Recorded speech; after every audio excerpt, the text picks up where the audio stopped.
नमस्कार दोस्तों। आज की इस वीडियो में हम सीखने वाले हैं क्लास 10th का जो हमारा मैथ चल रहा है उसकी प्रश्नावली 9.1। और आज की इस वीडियो में हम सीखेंगे क्वेश्चन नंबर 10। इससे पहले वाले जो सवाल हैं वो हमने इससे पहली वाली वीडियो बना दिए हैं। यदि आपने उस वीडियो को ना देखा हो तो उसका लिंक आपको डिस्क्रिप्शन बॉक्स में मिल जाएगा। आइए देखिए क्वेश्चन शुरू करते हैं। 10 क्या हमसे कहा जा रहा है कि एक 8 मीटर चौड़ी सड़क के दोनों ओर आमने सामने समान लंबाई वाले दो खंभे लगे हैं। कोई दिक्कत बिल्कुल नहीं। इन दोनों खंभों के बीच सड़क के एक बिंदु से खंभों के शिखर के उन्नयन कोण क्रमशः 60 और 30 हैं। खंभों की ऊंचाई बतानी है और खंभों से उस बिंदु की क्या बतानी है, दूरी ज्ञात कीजिए। आइए देखिए मैं समझाता हूँ किस तरीके से। देखिए इसका चित्र हम बनाने का प्रयास करेंगे। देखिए हमने मान लिया कि ये हमारी कोई सड़क है, यहाँ से यहाँ तक ये 80 मीटर चौड़ी सड़क है।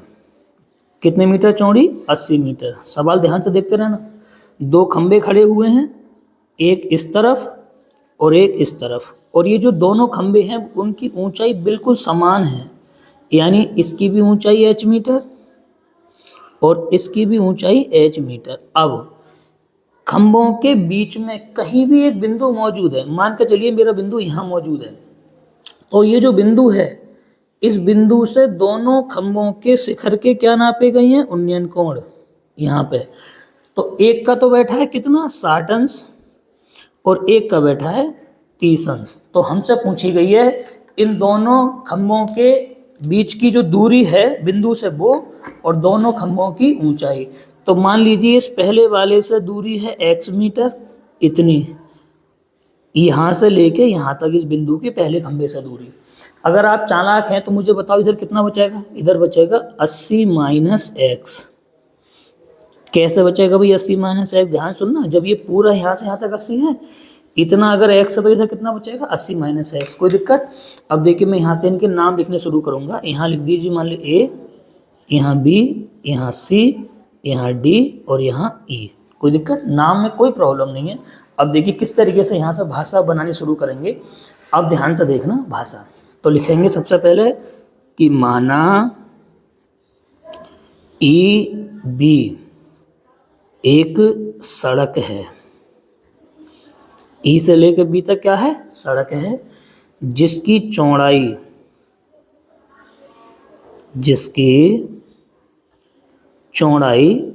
80 मीटर है। ठीक, थोड़ी सी जानकारी लिखनी जरूरी होती है, सब ना लिखें आप। अब लिखेंगे सड़क के दोनों ओर ए बी तथा, देखो ये ए से लेकर बी तक, और डी ई, ए बी तथा डी ई खंभे लगे हैं। दो खंभे लगे हुए हैं जिनकी ऊंचाई कितनी है, h मीटर। जिनकी ऊंचाई h मीटर है। इतनी बात हमने लिख दी थोड़ी सी। अब अगर यहाँ से देखोगे तो हमारे पास देखिए दो समकोण त्रिभुज बन गए। एक तो देखो ये DEC, एक जे ABC। और आपको शुरू करने से पहले बता दूं, हमें देखिए दो आंसर देने हैं। एक तो खंभों की ऊंचाई बतानी है, दोनों खंभों की ऊंचाई बराबर, और ये बताना है कि जो बिंदु है वो इस खंभे से कितनी दूर है और इस खंभे से कितनी दूर है। कोई दिक्कत थोड़ी है। तो देखो मैं सबसे पहले इसमें शुरू करूंगा DEC में। ठीक, तो मैं लिखूंगा सबसे पहले, इसलिए समकोण त्रिभुज DEC में तो कितना आएगा बताइए, tan 60। क्यों tan 60 ले रहे हैं? क्योंकि हमको लंब पता है और आधार पता है। मैं कई बार बता चुका हूँ, जब आपको लंब और आधार पता हो तो हमेशा tan लगाना। तो tan 60, क्योंकि tan 60 का मान होता है लंब बटे आधार। कोई दिक्कत? tan 60 का मान आप जानते होंगे, tan 60 का मान होता है √3। लंब की जगह देखो यहाँ से h और आधार की जगह x। अब इसको जरा सीधा करेंगे तो देखो मैं इधर कर दे रहा हूँ, x की गुणा होगी √3 में, तो ये बनेगा x √3। ठीक, और बराबर कौन रह जाएगा यहाँ से h। इसको सीधा कर दीजिए तो h बराबर x √3। इसको बोल दो समीकरण नंबर 1। अब आप कहोगे आपने h का मान क्यों निकाल दिया भाई? क्योंकि हमें देखिए दोनों का आंसर चाहिए, हमें एच भी चाहिए और एक्स भी चाहिए, क्योंकि एच जो आएगा वो खंभों की ऊंचाई कहलाएगी और जो एक्स आएगा वो यहाँ से लेके यहाँ तक की दूरी कहलाएगी। जब एक्स आ जाएगा तो इस वाली को भी निकाल देंगे बड़े आराम से। तो ये हमने समीकरण नंबर 1 बना दी। ठीक है, अब देखें इससे आगे का, इस चित्र को आपको ध्यान रखना पड़ेगा। ठीक है, देखिए मैं इससे आगे का आपको समझाता हूँ यहाँ से। अब देखो ध्यान से देखते रहना, इससे आगे का तो हम लिखेंगे इसलिए समकोण त्रिभुज।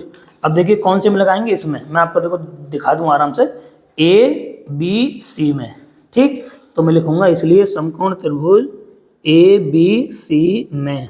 देखते रहना ध्यान से, तो कितना लगेगा, tan 30, और tan 30 का जो मान रहता है वो क्या रहता है, लंब बटे आधार। tan का मान हमेशा कितना रहता है, लंब बटे आधार। tan 30 का मान आप जानते होंगे 1/√3 बराबर की जगह बराबर। चित्र में देखो एक बार और दिखा दूं। अब लंब कौन है, h, आधार हो जाएगा 80 माइनस x। तो देखिए यहाँ से क्या लिखा जाएगा, लंब की जगह h, आधार की जगह 80 माइनस x। कोई दिक्कत बिल्कुल नहीं। सॉल्व करेंगे तो 80 माइनस x इधर पहुंचेगा और ये बनेंगे h√3। सही है। अब समीकरण नंबर देखो एक हमारी ही तो आई थी, h बराबर x√3, तो h की जगह में क्या लगा दूंगा, x√3। देखो ध्यान से कैसे, 80 माइनस x बराबर h, तो h की जगह क्या लग जाएगा, x√3, और ये वाला √3 हमारे पास पहले से ही है। क्या करा भाई, h की जगह x√3 लगा दिया, कुछ भी नहीं करा मैंने। तो देखिए 80 की जगह 80, माइनस की जगह माइनस, x अपनी जगह ऐसा ही, ये x ऐसा ही, √3 की गुणा जब √3 में करो कितने बन जाएंगे, √9, और √9 का मान कितना होता है, 3। तो 80 माइनस x बराबर ये हो गया 3x, सीधा सीधा। तो 80 बराबर 3x, ये x का है माइनस का, उधर जाके हो जाएगा प्लस का।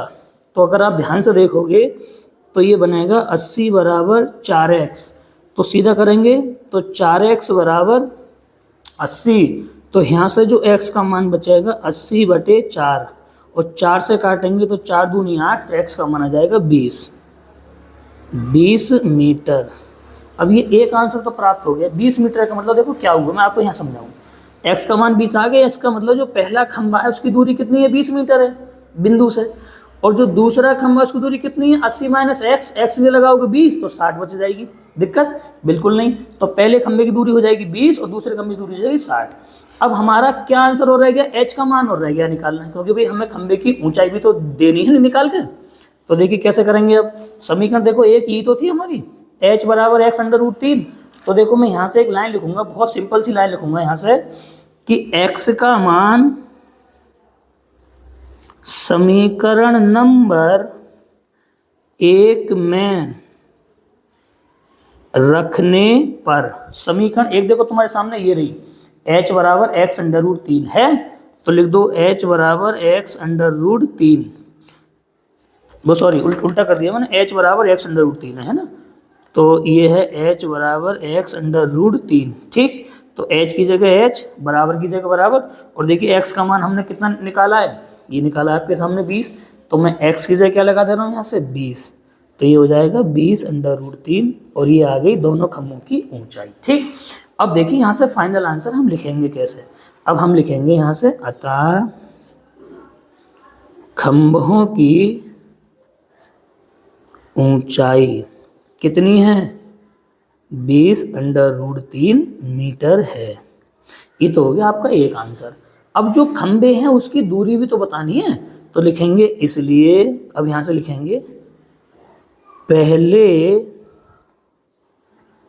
खंबे से बिंदु की दूरी, तो पहले खंबे से हमने बिंदु की दूरी कितनी मानी थी, चित्र में देख लो, x मीटर मानी थी। कितनी मानी थी, x मीटर। तो x की जगह हमें कितना लगाना है, 20, क्योंकि हमारा 20 आंसर आया। तो पहले खंबे से दूरी कितनी होगी, 20। अब निकालनी है दूसरे खंबे से बिंदु की दूरी, तो दूसरे खंबे से बिंदु की दूरी कितनी मानी थी हमने, 80 माइनस x मीटर, ये तो मानी थी। तो बेटा 80 की जगह 80, x की जगह कितना, 20 मीटर, तो 80 में से 20 घटाओ कितने बचेंगे, 60 मीटर। तो ये आ गया आपका फाइनल आंसर बनके तैयार। इसका मतलब ये हुआ कि जो दोनों खंबे हैं उनकी ऊंचाई कितनी है, 20√3 मीटर है, और पहले खंबे से बिंदु की दूरी है 20 मीटर और दूसरे खंबे से बिंदु की दूरी है कितनी, 60 मीटर। तो इस तरह से हमारा इस क्वेश्चन का आंसर कंप्लीट। अब हम यहाँ से सीखते हैं इसका क्वेश्चन नंबर 11। और देखिए क्वेश्चन नंबर 11 में हमसे कह रहा है कि एक नहर के एक तट पर एक टीवी टावर ऊर्ध्वाधर खड़ा है। ये देखिए टीवी टावर खड़ा है, मैं आपको चित्र बना के समझाऊंगा, पहले सवाल समझ लो। टीवी टावर खड़ा है, बिल्कुल कोई दिक्कत नहीं है। टावर के ठीक सामने दूसरे तट के एक अन्य बिंदु से टावर के शिखर का उन्नयन कोण कितना है, 60 अंश है। दूसरे बिंदु से इसी तट पर एक बिंदु से 20 मीटर दूर एक और बिंदु है जो मीनार के पाद को मिलाने वाली रेखा पर स्थित है। तो वहां से जब टावर के शिखर का कोण नापा गया, कितना नापा गया, 30 अंश नापा गया। तो कह रहा है टावर की ऊंचाई और नहर की चौड़ाई ज्ञात कीजिए। क्वेश्चन आपने पढ़ लिया।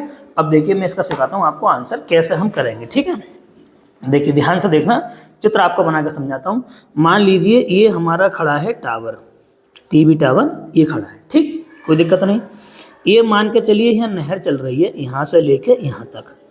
तो नहर के इस किनारे से जब टीवी टावर की शिखर का कोण नापा गया तो कितना बैठा, 60 अंश बैठा ये यहाँ से। अब वो व्यक्ति जिसने कोण यहाँ से नापा है वो 20 मीटर पीछे को हट गया। ये यहाँ से हट के यहाँ को आ गया पीछे को, और कितना हट के आ गया, 20 मीटर। तो अब उसने यहाँ पे आने के बाद फिर से कोण नापा, तो अब जो कोण बैठा वो कितना बैठा भाई, 30 अंश बैठा। कितना बैठा, 30 अंश। तो यूँ कह रहा है कि टीवी टावर की ऊंचाई बता दीजिए। तो हमने टीवी टावर की ऊंचाई कितनी मान ली, x मीटर मान ली। अब इस h मीटर, इसको समझने के लिए कितना आंसर मान लो, x मान लो, है ना। यहाँ पे मान ले रहे हैं, हमें नहीं पता कितना आएगा इसका मान, मैंने x मान लिया, ठीक है। अब देखें यहाँ से तो किस तरीके से देखो इसके नाम लिखेंगे। यहाँ मान लो हम लिख दे रहे हैं a, यहाँ b, यहाँ C और यहाँ D। देखो दोबारा समझा दूँ, ये एक टीवी टावर है, बिल्कुल है। ये नहर चल रही है यहाँ से यहाँ तक, और कोण कितना बैठा, 60। 20 मीटर पीछे हट गया तो कोण कितना हो गया, 30। तो हमसे पूछिए टीवी टावर की ऊंचाई और क्या पूछिए, नहर की चौड़ाई। दोनों चीज़ें हमसे पूछी गई हैं। तो हमने टीवी टावर की ऊंचाई कितनी मान ली, h मीटर, और नहर की चौड़ाई कितनी मान ली, x मीटर। तो यानी x का भी आंसर देना है और x का भी आंसर देना है। आइए देखिए समझते हैं किस तरह से। तो पहले एक छोटी सी भाषा जो हमें हर बार लिखनी आवश्यक होती है, लिखेंगे माना AB एक टीवी टावर है। देखिए भाषा जो हम लिखते हैं, हम भाषा वो उसी हिसाब से लिखने का प्रयास करते हैं जिस हिसाब से हमें बुक में दे रखी है, सवाल में दे रखी है, ठीक है। तो माना AB क्या है, टीवी टावर है जिसकी ऊंचाई h मीटर है। कितनी मीटर है, h मीटर, कोई दिक्कत नहीं। और लिखेंगे माना CB, C से लेके B तक एक क्या है, नहर है, ठीक है, जिसकी चौड़ाई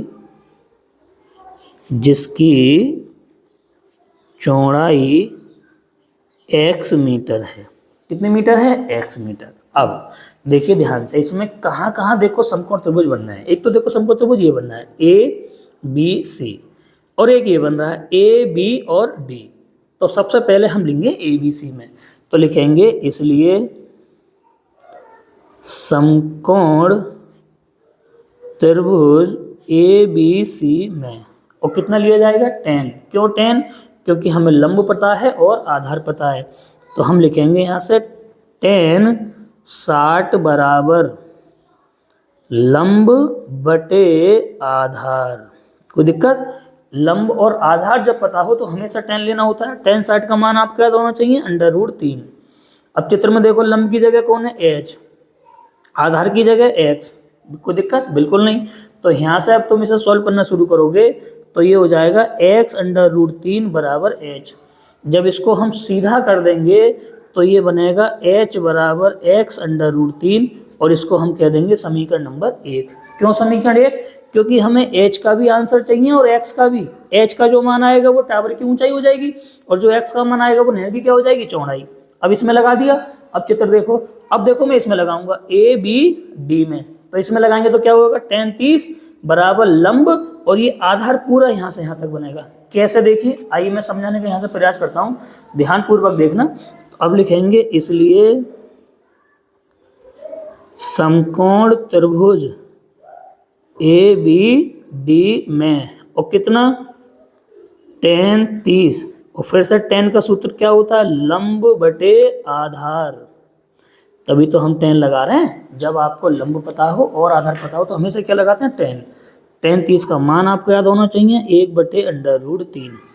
लंब की जगह h और आधार की जगह 20 + x। देखो मैं चित्र में एक बार और दिखा दूँ, देखो यहाँ से लोगे tan 30 तो लंब की जगह ये हो जाएगा, और बेटा आधा की जगह कितना हो जाएगा, यहाँ से यहाँ तक, तो 20 + x। ठीक है, कोई दिक्कत नहीं। आइए देखिए करते हैं सॉल्व इसको बढ़िया करके। अब देखो ध्यान से, तो 20 + x इधर पहुँच जाएगा, 20 + x, और इधर से हो जाएगा h√3। कोई दिक्कत बिल्कुल नहीं। अब देखिए 20 की जगह 20, प्लस की जगह प्लस, x की जगह x, h की जगह देखो ये वाला मान यहाँ लगा दो, कितना h का मान x√3 है वो यहाँ लगा दो, x√3, और गुणा √3 पहले सही है। क्या करा मैंने, कुछ नहीं कराया, बस h का मान यहाँ लगा दिया है। आप चाहें तो लिख दें यहाँ कि समीकरण कहाँ से, 1 से, जिससे कि आपको ध्यान रह जाए कि ये लाइन कहाँ से आई। अरे कुछ करा थोड़ी है यार, h की जगह ये वाला मान लगा दिया x√3 यहाँ से उठा के, इसको सॉल्व कर लो, अपने आप आंसर बन जाएगा। 20 की जगह 20, प्लस की जगह प्लस, x की जगह x, ये x है, इनकी गुणा करोगे √9 बनेगा, √9 का मान कितना होता है, 3, तो सीधा सीधा बच गया 20 + x = 3x। कोई दिक्कत बिल्कुल नहीं। तो देखिए 20 बराबर ये है 3x, ये प्लस का x उधर जाएगा, हो जाएगा माइनस का। अब देखिए बाकी बच्चा कुछ ज़्यादा लिखे दे रहा हूँ, तो कितना बचेगा, 20 बराबर 2x बचेगा, घटाने के बाद कितना बचेगा, 20 बराबर 2x। इसको सीधा कर देंगे तो 2x बराबर 20, तो यहाँ से x बराबर आ जाएगा 20/2, 2 से काटेंगे 2 × 20, तो x का मान आ गया 10 मीटर। इसका मतलब ये नहर की क्या आ गई, चौड़ाई आ गई। ठीक है, अब ये x का जो मान है इसको कहाँ लगा दो, समीकरण नंबर 1 में लगा दो। तो एक लाइन लिख देंगे यहाँ से कि x का मान समीकरण नंबर 1 में रखने पर, तो समीकरण 1 में जब इस x के मान को यहाँ ले जाकर लगाओगे तो यही तो है x√3, तो h की जगह x की कितना लग जाएगा 10, तो 10√3। ये आ गया सेकंड आंसर। आप चाहें तो यहाँ से फाइनल आंसर लिख दें कि अतः टीवी टावर की ऊंचाई 10√3 तथा नहर की चौड़ाई 10 मीटर है। कैसे लिखेंगे देखिए, यहाँ पे मीटर और लगा दीजिए, है ना, तो यहाँ लिखेंगे अतः टीवी टावर की ऊंचाई 10√3 मीटर तथा नहर की चौड़ाई 10 मीटर है। और ये हो गया इस क्वेश्चन का आंसर कंप्लीट। देखिए अब हम सीखते हैं यहाँ से क्वेश्चन नंबर इसका 12 है। क्वेश्चन नंबर 12 हमसे कह रहा है कि 7 मीटर ऊंचे भवन के शिखर से एक केबल टावर के शिखर का उन्नयन कोण 60 अंश है और इसके पाद का अवनमन कोण 45 है, तो टावर की ऊंचाई ज्ञात कीजिए। देखिए थोड़ा सा ध्यान सुनना, क्वेश्चन बड़ा अच्छा है क्योंकि इसमें एक ही बार में आपको उन्नयन कोण और अवनमन कोण दोनों दे रखे हैं। देखिए मैं समझाता हूँ। ये है हमारा एक भवन जो 60 मीटर ऊंचा है, तो देखिए यहाँ पे ऐसे कोण खड़े होकर नापा जा रहा है, और ये है एक टावर जो हमने h मीटर ऊंचा मान लिया है क्योंकि हमें से इसकी ऊंचाई पूछी गई है। तो यहाँ से खड़े होकर इसके शिखर का जो कोण नापा है तो कितना अंश बैठा है, 60 अंश, क्योंकि भाई यहाँ पे इसकी दृष्टि रेखा है तो सीधा सीधा 60 का कोण यहाँ नापेगा, कोई दिक्कत नहीं। अब यहीं से खड़े होकर टावर के पाद मानी जड़ का कोण नापा है तो कितना बैठा, 45 अंश, तो ये अवनमन कोण है, तो यहाँ 45 बनेगा, तो यहाँ भी क्या बनेगा 45, क्योंकि दोनों एकांतर कोण होते हैं। ठीक है, देखो दोबारा समझ लो, ये ए से लेके सी तक ये हमारा टावर है जिसकी ऊंचाई मैंने कितनी मान ली, h। ये यहाँ से यहाँ तक एक भवन है, इसकी ऊंचाई मैंने 7 मीटर मान ली। अब आप समझे जब यहाँ 7 मीटर तो यहाँ भी कितना होगा 7 मीटर, ये पूरा h और ये इतना 7, तो ऊपर कितना बचेगा h माइनस 7 मीटर, क्योंकि इस पूरे h में से इतना घटाओगे तभी तो ऊपर का शेष बचेगा। ये मैंने समझने के लिए कितनी मान ली है यहाँ पे x, हालांकि इसका आंसर नहीं देना, आंसर सिर्फ हमें किसका देना है, h का, क्योंकि हमसे पूछी गई है टावर की ऊंचाई। तो देखिए मैंने किस तरीके से लिखने का प्रयास करा है, बहुत ध्यान से देखना कि माना AC एक टावर है जिसकी ऊंचाई h मीटर है तथा DE एक भवन है जिसकी ऊंचाई 7 मीटर है। अब देखिए किस तरीके से मैं इसको आगे बढ़ाऊंगा। अगर आपको चित्र ध्यान से दिख रहा है तो देखिए इसमें दो जगह हमारे समकोण त्रिभुज बन रहे हैं। एक देखो ये बन रहा है DEC, एक ये बन रहा है ABD।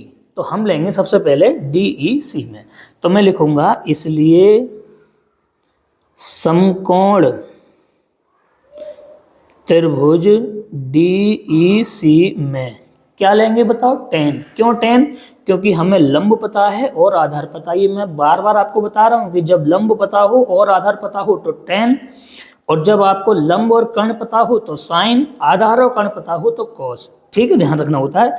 तो कितना लेंगे, tan 45, tan 45 दे रखा है। क्या रहता है tan का फॉर्मूला, लंब बटे आधार। tan 45 का मान आपको याद होना चाहिए, कितना होता है 1, कितना होता है 1, और लंब की जगह देखो तो कितना आ जाएगा 7, और आधार की जगह x। ठीक, इसको जरा सॉल्व करेंगे तो x इधर पहुंचेगा, x एकम x बराबर कितने 7, इसको कह दो समीकरण नंबर 1। इसका मतलब जब जरूरत पड़ेगी तो हम x से क्या लगा देंगे, 7 लगा देंगे। ठीक है, अब इसके बाद देखिए अब इसमें लगाएंगे हम, इसमें ABD में, तो कितना लगेगा tan 60, तो लंब बटे आधार। ठीक है, देखिए दोबारा ध्यान से, तो अब मैं लिखूंगा यहां से इसलिए समकोण त्रिभुज ABD में, और कितना tan 60, और सूत्र फिर से आप जानते होंगे, लंब बटे आधार। tan 60 का मान आपको याद होना चाहिए √3। अब देखिए यहाँ से tan 60 का मान तो 3 होता है, बिल्कुल होता है। अब मैं आपको देखो एक बार और दिखा दूं, इसी में तो ले रहे हैं tan 60, तो लंब जे है आधार जे है, तो कितना हो जाएगा h माइनस 7, लंब की जगह हो जाएगा, आधार की जगह हमारा x बन जाएगा। तो हम लिखेंगे √3 बराबर लंब की जगह कितना h माइनस 7 और आधार की जगह x। ठीक, सोल्व करो तो x की गुणा पहुंचेगी इधर, तो ये बनेगा x √3 बराबर h माइनस 7। कोई दिक्कत यहाँ तक? अब ये जो x दिख रहा है इसकी जगह कितना लगा दो, 7 लगा दो, तो यहाँ पर लग जाएगा 7 √3 बराबर h माइनस 7। क्या हुआ?